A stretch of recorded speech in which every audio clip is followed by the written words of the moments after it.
Hello viewers and welcome to another match of Warhammer 40,000 Conquest. My name is Mitch and I am the Hive Tyrant. Today we have a video sent in by Omega Sector Gaming. They're a gaming group based primarily out of the Pacific Northwest of the United States, and for today's match on the left, holding our initiative token, we have a fellow named Ryan Murrell, whose chosen warlord is Old One-Eye, and his pick of Synapse unit is the Stalking Lictor. But on the opposite end of the table sits his opposition. It is Thomas Wyatt Mellor, whom is going to be piloting Barzul the Hatebound. Looks like our opening deploy action is going to be a copy of the Tyranid Elite, the 5-cost Yumgarl Genestealer played out to planet number 1, and it's got 2 command icons, 4 attack, 4 hit points. Whenever a warlord is present, it attacks for a combined modified 6, and if a Synapse unit is present at that planet, it has a potential pool of a total of 6 hit points. But at the opposite end of the table, Thomas throws out a copy of the 0-cost Chaos event, Promise of Glory. He generates 2 cultist tokens in his HQ. Each of those tokens has the cultist trait, 1 attack, 1 hit point, and upon attempting to deploy a demon, you can sacrifice any number of cultist tokens in order to decrease its cost, equivalent to the number of cultist tokens you've sacrificed. At planet number 3, surmising Ryan is already passed because of the expense associated with that elite, we see a copy of Splintered Path Acolyte put out by our Chaos player, 1 cost, 1 command icon, 1 attack, 1 hit point, yet another cultist trait unit. This time you can sacrifice it to decrease the cost of a demon by 2, or you can sacrifice it alongside both cultist tokens in order to decrease the cost of a demon by a total of 4. And it looks like that is exactly what we are seeing, some rather unconventional play thus far indeed. That's going to be an Ancient Keeper of Secrets put out to planet number 2 for the cost of a modified 3, down from 7. It's 3 command icons, 5 attack, 5 hit points, and as an action you can sacrifice a cultist trait unit in order to ready it, which is just fantastic damage output potential, and potentially makes it an incredible warlord assassin. But in Thomas's HQ, a very unconventional card, we've got a copy of the 3-cost support, Throne of Vainglory, and as an action you simply exhaust that support, you discard the top card of your deck, and if that's a 3 or more cost card, you generate an additional 2 cultist tokens in your HQ. Both of our players have decided where exactly they want to send their warlords and or Synapse units. Old One-Eye shows up at planet number 1. Barzul instead arrives at planet number 5. Planet number 1, by the way, is going to be 2 cards to the left there for Old One-Eye. Planet number 2 is going to be a resource to the right for Thomas. Planet number 3 is going to be a couple of resources for Old One-Eye. Planet number 5 is going to be a card and a resource to the right for Thomas.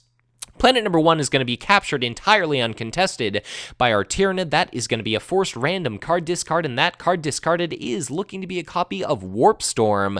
So we're also going to see subsequent battles at planet number 3, presuming that our Chaos player does not throw anything into play. That's going to be -1 resource for Thomas, +1 resource for Ryan.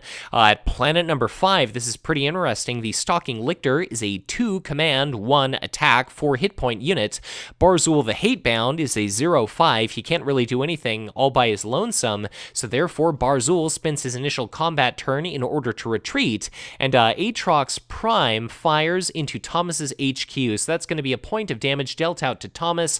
Looks like we're in the process of going through our HQ phase, and it's a bit of a shame we didn't actually see Throne of Vainglory triggered during the previous turn, just because if you're paying 3 resources for a support, you may as well use the thing. But regardless, the initiative token bounces over to Thomas. He's now got that formidable elite at planet number 1, and let us see what exactly we're going to see played by both of our players here.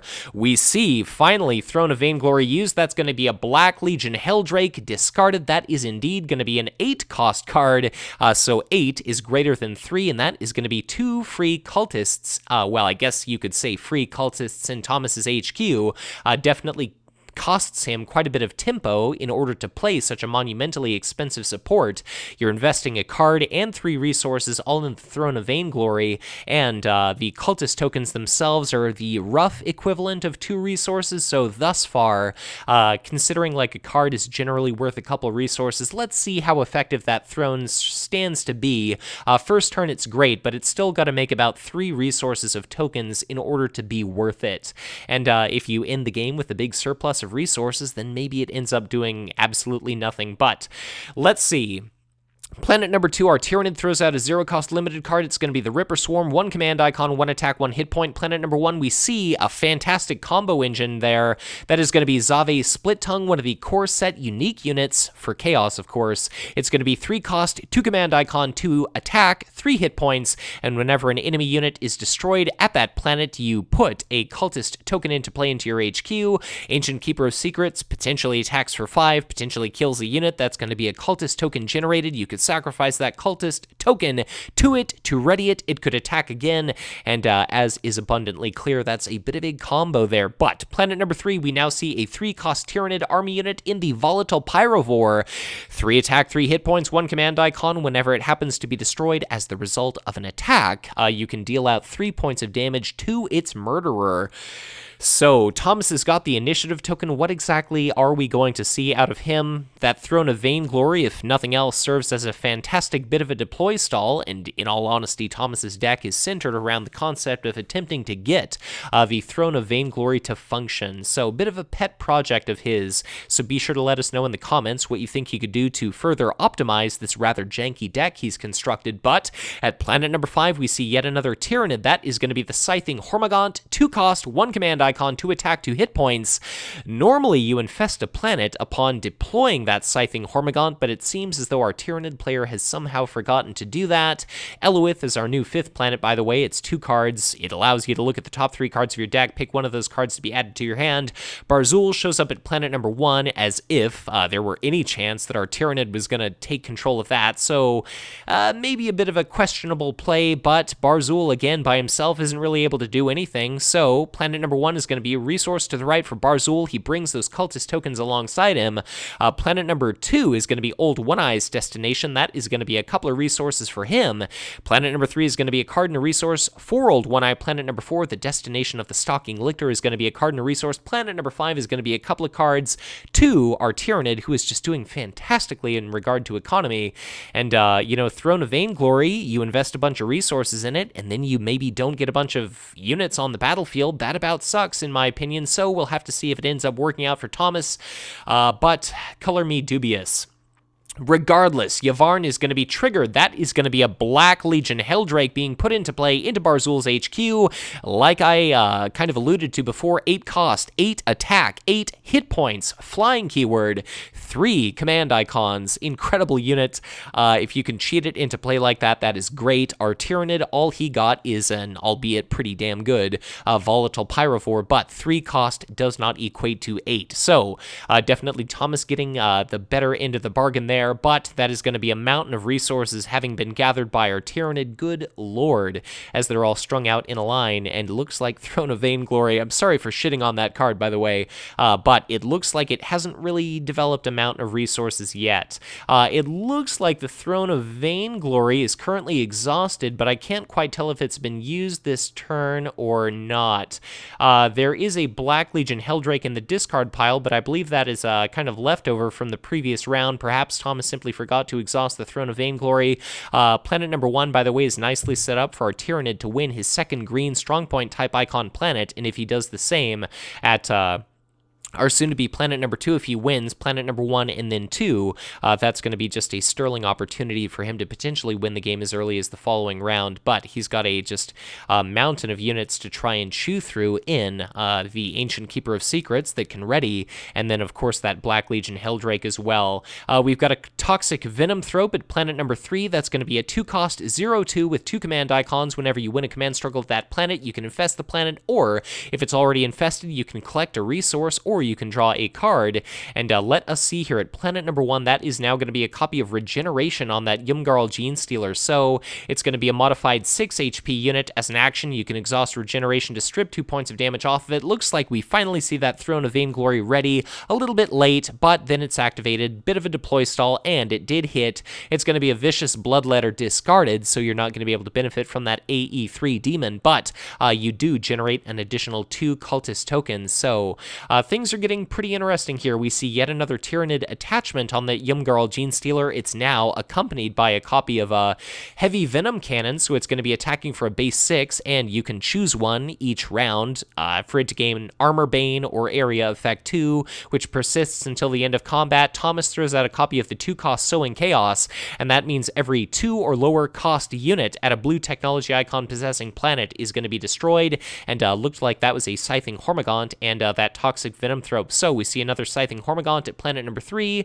Looks like we do finally see an Infestation token thrown out there, so hopefully that's not going to end up being, like I think that Scything Hormigaunt had been at planet number 4, so it's a bit of a shame that that's not infested as well. But in case you missed it, at planet number 2, there's going to be a Gleeful Plague Beast sitting at that planet, 5-cost elite, 1 command icon, 3 attack, 5 hit points, and as a forced reaction upon the onset of combat, you can deal, well, you have to deal 1 point of damage to each and every unit at that planet, which includes your units and the enemy's units as well. So Barzul's probably not going to go to planet number 1 this round, because if he does so, the Ymgarl Genestealer is going to be able to attack him for 8. He's going to be immediately bloodied, or more likely, I guess the Ymgarl Genestealer could attack the Black Legion Helldrake. That 8 would be cut down to 4, but then you couldn't shield against it. Or we could just see Area Effect 2, because wherever it is that Barzul goes, that's going to be 4 cultists. At least I think it's, I think it's maybe 3 cultist tokens are going to be going with him. We see a copy of Spore Burst being played. That is going to be the Toxic Venom Throat being returned to play. Rather interesting play there.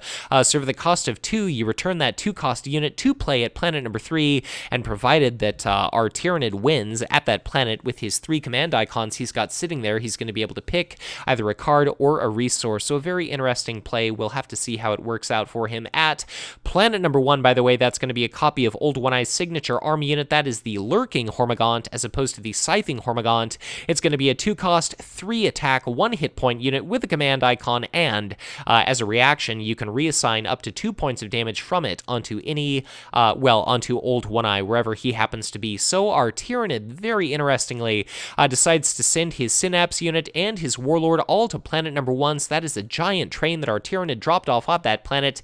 He did get to generate 2 resources, but Barzul instead shows up at planet number 2, his opponent's natural victory condition planet. That is going to be a card and a resource to the right for Barzul. Planet number 3, by the way, is going to be a card and a resource to the left for a Tyranid, plus his choice of a card or a resource if he hopefully remembers to trigger the Toxic Venom Throw up there. So planet number 1, that's going to be a resource stolen from our Chaos player, and it's going to be +1 resource for our Tyranid player if there are any resource tokens left. And it looks like all of those cultist tokens were just suicided, so once again, need I crap on it anymore? Throne of Vainglory not exactly paying off. The Gleeful Plague Beast at planet 2 is going to fire, dealing 1 point of damage to the Volatile Pyrovore, dealing 1 point of damage to Barzul the Hatebound. Looks like maybe we did a little bit of a takesy backsies here. That's going to be 2 points of damage. Well, okay, so I guess we must have seen that Warp Storm discarded as shields to preserve the cultist token at planet number 2, and I guess we saw damage being piled onto Barzul as opposed to onto Zave's Split Tongue or the Ancient Keeper of Secrets, and that Black Legion Helldrake does have a point of damage on it. So that Gleeful Plague Beast, maybe not the best play in the world, but Barzul's going to have initiative. He'll be able to attack first with the Gleeful Plague Beast, I guess, kill off the Volatile Pyrovore potentially, and then the Pyrovore is going to be able to, well, it's going to deal 3 points of damage to the Gleeful Plague Beast, and that definitely isn't any good for it. So looks like Old One-Eye managed to win planet number 1, go figure. I think if it were me, I'd have been sorely tempted to send that Stalking Lictor to planet number 4, just because, man, 2 cards is so hard to give up, or planet number 5, a card and a resource, whatever it is that your heart compels you to snag. Looks like we saw a cultist token sacrificed in order to ready the Ancient Keeper of Secrets, and that is going to be the Ancient Keeper of Secrets being dealt 3 points of damage. Barzul the Hatebound on his Hail side basically absorbs that damage. The Keeper of Secrets takes the damage, then it's reassigned to Barzul because the Keeper survived, and Barzul is going to be bloodied, so he's banished from the planet. He's flipped to his 3 attack and 11 hit point side.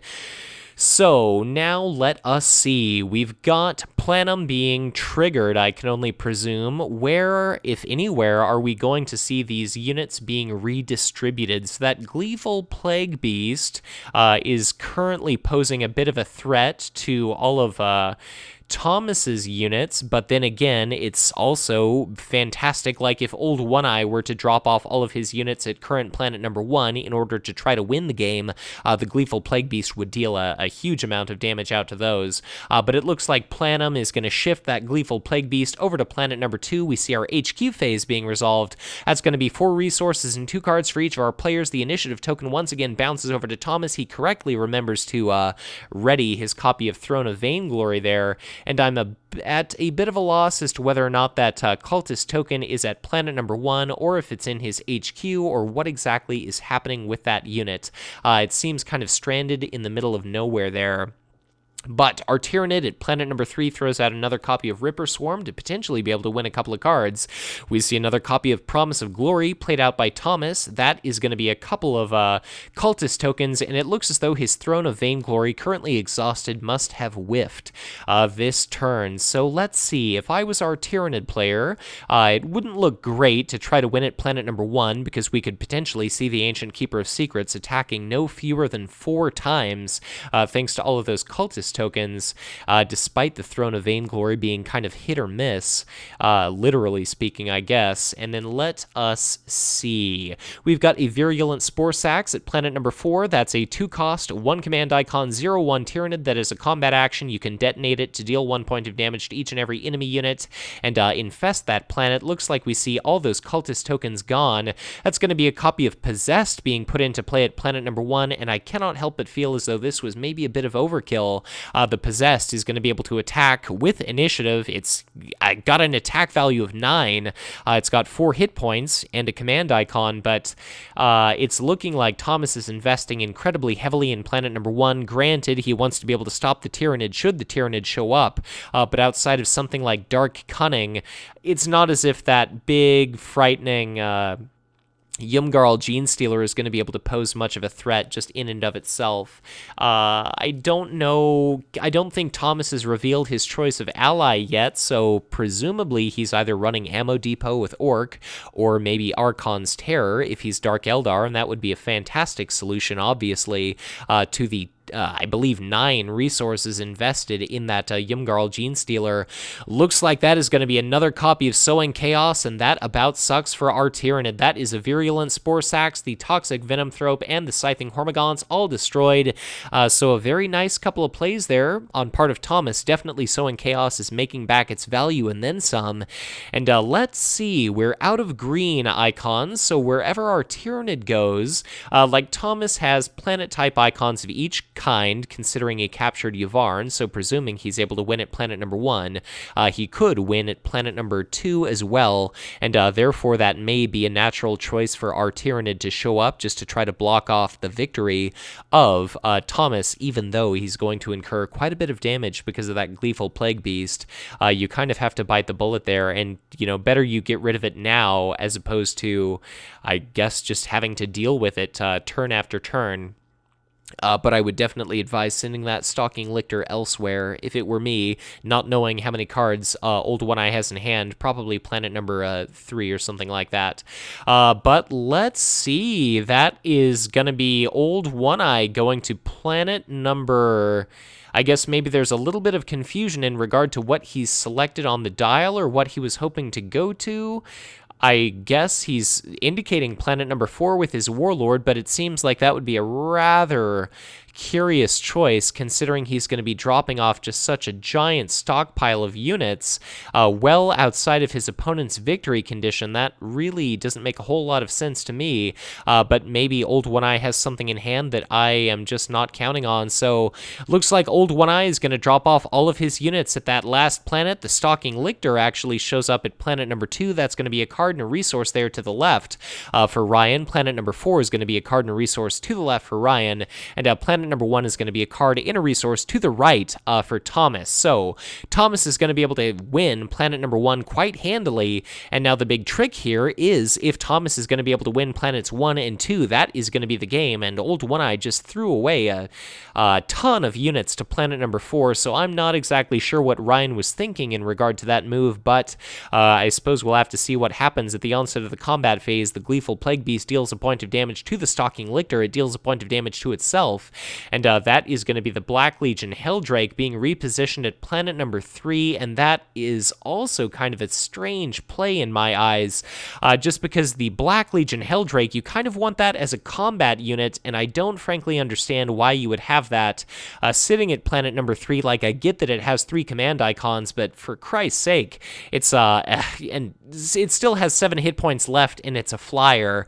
That is a hell of a thing, and if it were me, I would want that at the planet where I could potentially win the game the following turn. So a little bit mystified by some of these choices this round, but it's all good. Perhaps considering these players are somewhat local to me, I'll have to drive up and play a few rounds with them someday. So we'll have to see how this goes, but regardless, we've got an HQ phase in the process of being resolved, unless I'm gravely mistaken. That's going to be a couple of cards and 4 resources for each of our players. The initiative token once again passes hands, well, exchanges hands, over to Ryan. And what are we going to see? It's going to be up to our Chaos player to deploy pretty heavily to planet number 1, and then it's going to be up to our Tyranid to play doubly heavy to planet number 1, just because we're going to want be able to win, block our opponent from winning the game here. Note that Old One-Eye showed up at Karnath. I suppose what we must have seen must have been Eloith triggered so he could search the top 3 cards of his deck for any planet he would like, any card he would like to be slotted into his hand, and it probably wouldn't have been the worst idea in the world either to trigger Aatrox Prime to blast his opponent's HQ, but maybe he's really, really digging for something. At planet number 1, we've got a copy of the Yumgarl Genestealer. Note that if Old One-Eye shows up, the Genestealer is going to be able to attack for 6, and I guess it is going to be able to hit Barzul the Hatebound. Now it's got a heavy Venom Cannon, therefore it's going to be able to attack for 8 Armorbane, provided Old One-Eye shows up, and that is all before Barzul gets the opportunity to act, and he's only got 11 hit points, and therefore 11 damage is going to cost Thomas the game here. Note, Throne of Vainglory is going to be exhausted. That's going to be a copy of the 3-cost Seer of Deceit in the discard pile there of Thomas. And that means he's going to generate 2 cultists, and it looks like he's spent a combination of cultists and resource tokens in order to put out a copy of Possessed inexplicably to planet number 2. So kind of some very strange maneuvers here, but I guess he's trying to dodge the threat posed by the Yumgarl Genestealer. I suppose he's not willing to take that risk. Maybe he doesn't have any shield cards in hand whatsoever, and if Old One-Eye is going to be able to attack for 2, if the Stalking Lictor could attack for 1, and then the Yumgarl Genestealer could attack for 8, or if it could use Dark Cunning or Awakening Cavern, I guess we could potentially also see that, then that could potentially be a dead Barzul, and if Thomas doesn't have Archon's Terror in hand, then that could definitely explain his trepidation there. So perhaps he's waiting to, basically maybe he's going to be sending his Warlord to planet number 2 so that he can have initiative and he can presumably kill off the Yumgarl Genestealer when he's not concerned about it. So maybe these 2 players have played a large number of times, and maybe Dark Cunning is going to be a big problem, and that is what Thomas is trying to play around. But regardless, we do happen to see a copy of that 3-cost signature support, the Awakening Cavern, thrown out into play into Old One-Eye's HQ. And it's pretty simple. You just pick and choose a unit and you ready it, albeit at the cost of exhausting that support. And I can only imagine this is going to be Old One-Eye winning at planet number 1. He'll be able to use Aatrox Prime to blast planet number 2, and that's going to be a large amount of damage being dealt out to all those Chaos faction units. But Old One-Eye does indeed arrive to planet number 1. That's going to be a card and a resource to the left there for Old One-Eye. Planet number 2 is going to be a couple of cards to the right for Thomas. And in regard to battle abilities, Aatrox Prime is going to be able to bombard planet number 2. That's going to be a mountain of damage being dealt out to those units. Note, at the onset of the combat phase, Gleeful Plague Beast erupts into just an explosion of pestilence and just all sorts of virulent grossness. And I guess just maybe the skies are choked with spores and locusts and all sorts of nasty, nurgly business. But that's going to be the Gleeful Plague Beast, unable to do really too much of anything. The Yumgarl Genestealer takes an attack. It's going to be a modified 8, presumably with Armor Bane. That all results in a very dead Gleeful Plague Beast, and that is going to be gone.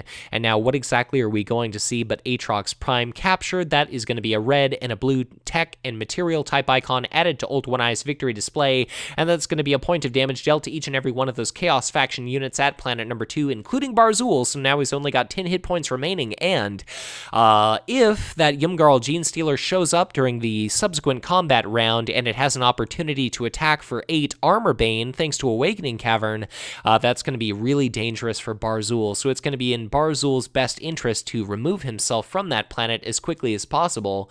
And it's actually possible that, we might see Barzul just dodge that planet entirely if you're going to spend a combat turn sending your Warlord there. So what we could see is Barzul arrive at planet number 2 just to pick up that card and resource bonus as opposed to the 2 cards associated with Eloith.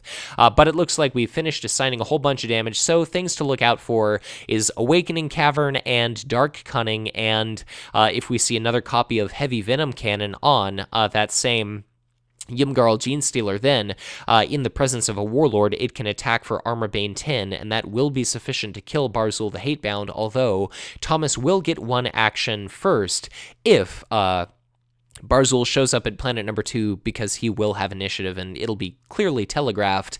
And okay, so we do see another copy of Heavy Venom Cannon, and that means Armor Bane 10 is a threat, or Area Effect 4 is going to be a threat.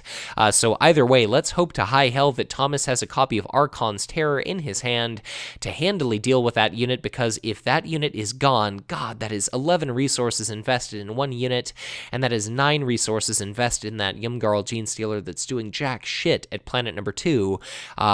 Anyway, those are daunting units, and Area Effect 4 with Awakening Cavern, that is just insane. So, Throne of Vainglory once again happened to generate a couple of cultist tokens, but I've lost track as to whether or not it's really been worth it, considering how much Area Effect style damage has destroyed some of those tokens, and there's certainly been a lot of Promise of Glories thrown out there, but another Black Legion Helldrake discarded means 2 additional cultist tokens discarded, and I'll just be very curious to see how Thomas's deck might function once it has the inclusion of, I believe they're called Warpsmith technicians, or just Warpsmith something or others, or Turbulent Rifts, and there's all sorts of different options that either exist or they're about to be released in our imminently to be released What Lurks Below War Packs. So let us see.